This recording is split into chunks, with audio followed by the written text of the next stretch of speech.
Ladies and gentlemen, this is an article that came out December 6, 2018 in the Washington Post. Large cities still segregated even as nation becoming more diverse. But you know what? There's always been towns around this country that never segregated.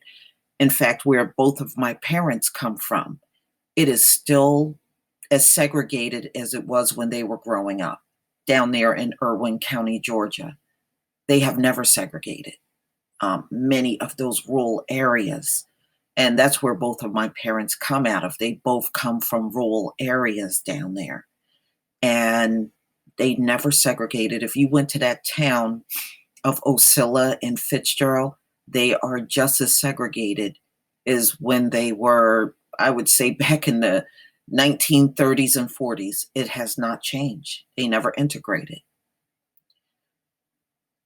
Okay, Tanya Willens, who lives in Upper Marlboro, Maryland, noticed something about her son's soccer team last year that warmed her heart. It was probably as diverse as one could get. There were African Americans, Hispanic, first generation African, people from the Caribbean. The team portrait reflected a growing diversity in the country of everyone except white people, whose numbers have been steadily declining. New data released by the Census Bureau on Thursday, listen to this, y'all, shows the percentage of whites in the county has dropped by half since 2000 to 12.7, while the portion of Hispanics has drastically increased from 7.1 to 18.5. And the portion of Black people has remained steady at around 62%. Okay, so in this part of Maryland, the Black people are the dominant, and you can see the white population is the smallest at 12.7. The demographic changes tell a story of a county that is still seen as a mecca for middle-class Black families and increasingly attractive to Hispanics, a trend that is reflected in many suburban areas across the United States, even as Black-white segregation persists in some areas. In many areas, ladies and gentlemen, in many areas, even as the United States become increasingly diverse, neighborhood segregation patterns persist in large urban areas, including in Washington metro region, according to 5-year trend data from the Census Bureau. Segregation has remained most entrenched between Black and white residents, while segregation between whites and Hispanics and whites and Asians are more fluid, according to an analysis of the Bureau's latest American Community Survey data. I don't know why anybody would be surprised by that. I'm sure not. Some of the starkest Black-white urban divides can be seen in the Midwestern and Northeastern cities, with long concentrated and slow-growing Black populations, including Buffalo, Chicago, Cleveland, Detroit, Milwaukee, New York, and St. Louis, says William Frey, a senior demographer of the Brookings Institute, who analyzed the data. These cities all have segregation levels above 70, meaning that 70% or more of Black residents would have moved to a different neighborhood to fully integrate the city. Well, that's not Black people's fault. Your banks practice that form of segregation on the population all across America called redlining.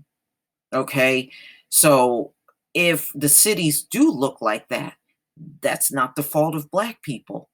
That is racism. And the racism that was practiced when it came down to housing all across this country. But overall, segregation down was down since 2000, when several metropolitan areas had levels above 80. The urban area with the lowest black-white segregation level is Las Vegas at 39.5. In the Washington region, the black-white segregation level was 61.3, down from 63.6 in 2000. Frey also examined changes in racial composition of neighborhoods where white people live and found that the average white resident in large metropolitan area lives in a more racially and ethnically mixed neighborhood now than in 2000. In 2000, the average white person in these areas lived in a neighborhood that was 78.9% white. Yeah, that's because of gentrification. Whereas from 2013 to 2017, the years covered by the latest census data, that number dropped to 71.6%. That's because they're gentrifying into the Black neighborhoods. At the same time, the number of Black, Hispanic, and Asian residents in those neighborhoods rose by 7 percent points. By contrast, although the average Black person in a large U.S. metro area lives in a neighborhood that is more diverse than in 2000, the change does not reflect the increase in white residents. Their percentages stayed nearly flat. Instead, the change reflects an increase in Hispanic and Asian residents and a decline in Black ones. Segregation levels among Hispanics dipped in many metro areas, including places such as Los Angeles and New York that are historically gateway cities for new immigrants. But they rose by more than 10 points from the previous low levels in the cities such as Cincinnati, Pittsburgh, and St. Louis, which have had recent increases in Hispanic population. In the Washington region, neighborhood diversity increased more sharply than it did in large metropolitan areas nationwide, with the average white resident living in a neighborhood that is 61.1% white, down from 70.2% in 2000. But locally, Hispanic white segregation levels also increased from 47.5 to 48.4, remaining that 48.4% of Hispanics would have to move to a completely integrate the area. The average Hispanic resident in Washington is now likely to live in a neighborhood that has 5.6% more Hispanics than in 2000. This is probably a reflection of a large influx of Hispanics in the area. More than a third of new residents since 2000, or 553,000 people, are Hispanic. And the region's portion of Hispanic population has nearly doubled from 8.9 to 15.8%. Long hailed as a mecca for the Black middle class, Prince George County struggling during the recession, but County Council member Derek Dion Davis said it has retained its appeal for affluent African Americans. If you look at African American ethnicity and opportunity, there's only one place that rivals Prince George for Black people, and that's Atlanta, he said. Very true. In 2016, the county median household income increased to $79,184, from the previous year's value of 76,741, well above the 2016 national average of 41,300 for African Americans. Wellens, who is vice president of the community investment of the Greater Washington Community Foundation, said the county is attractive to Black and Hispanic residents. Now, ladies and gentlemen, I want you to know something that they do in media all the time. They lowercase Black, but when it's anyone else, they uppercase. Okay, the old racist media thing they have been doing in this country forever, since there's been a media. Because what they're trying to do is make us look least important, and everybody else, they capitalize to make them look more important. Fuck you, media. Residents, because it's more affordable than surrounding metropolitan areas.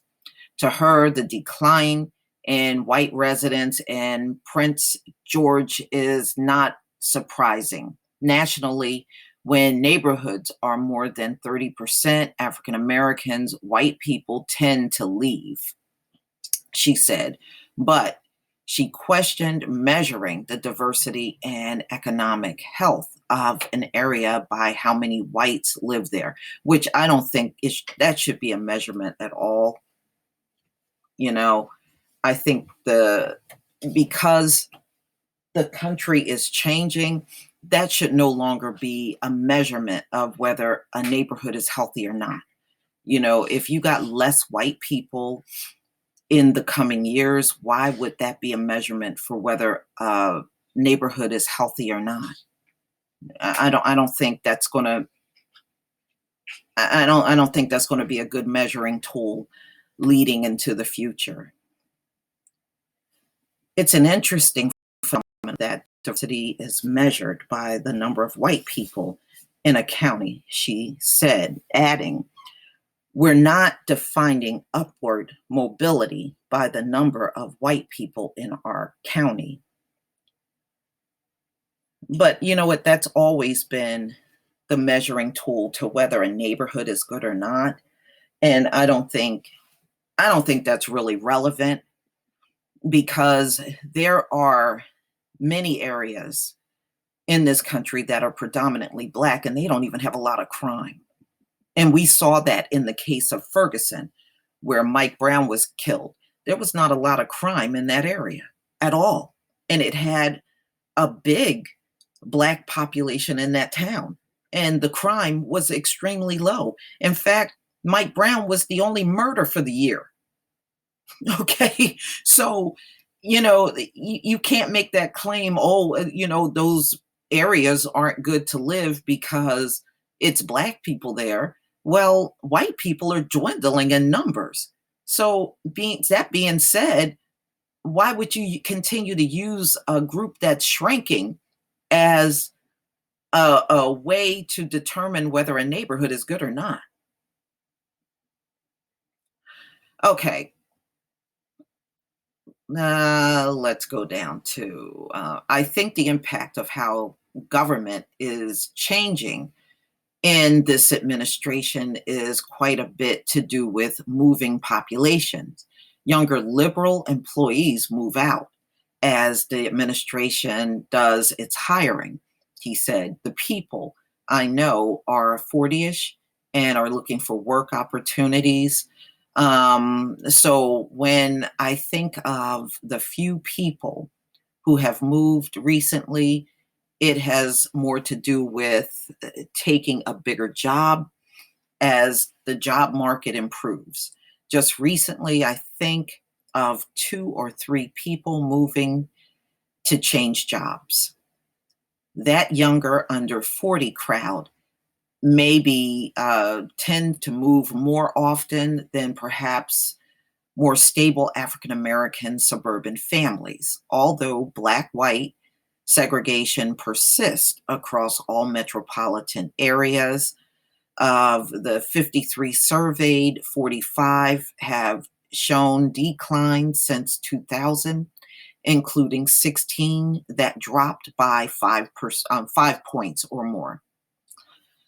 Some of the largest drops were in the South: Atlanta, Houston, Louisville, Memphis, Miami, New Orleans, Orlando, and Tampa. Typically in the South in particular, there's been a lot of Black migration growth, Frey said, adding that Black growth tend to be in suburban areas. Now, he said, shifts are occurring elsewhere. Up until 20 years ago, a lot of the segregation declines were in the South. And that is amazing. Despite of everything that has occurred in the South, do you know in certain places such as Atlanta, it is actually more diverse, and especially in the workforce, than it is in the Northeast. The Northeast is actually now lagging behind the South as far as diversity. I was reading an article, this was a few years back, but it has not changed, how management positions tend to still be predominantly white in the Northeast. But when you go more in the South, especially places like Atlanta, it is far more diverse in management. You got a lot of Black people that are in management and upper management positions. And the Northeast, they're still trying to hang on to the old Jim Crow slave plantation look. So, you're definitely better off, as far as if you want to be a manager, you're better off going into the South. You've got a good chance of getting what you want. Okay, back to this. In old segregated neighborhoods formed before civil rights and housing legislation was enforced, Frey said. So, let me just go over that one more time, because I did kind of break it up with some commentary. Up until 20 years ago, a lot of the segregation declines were in the South, while a lot of northern areas were stuck in place in old segregated neighborhoods formed before civil rights and housing legislation was enforced, Frey said. But Black-white segregation levels are declining in other metro areas as well. Detroit and Kansas City showed drops of more than 10 points, reflecting movement within metropolitan areas that is helping to even out the percentages, he said. So the segregation part does not surprise me at all. And the growth around the country and some groups and non-group in the white community, that's not really surprising either. But when you start looking at the percentages and you see how counties are changing, because I can tell you where I am, these counties are changing fast.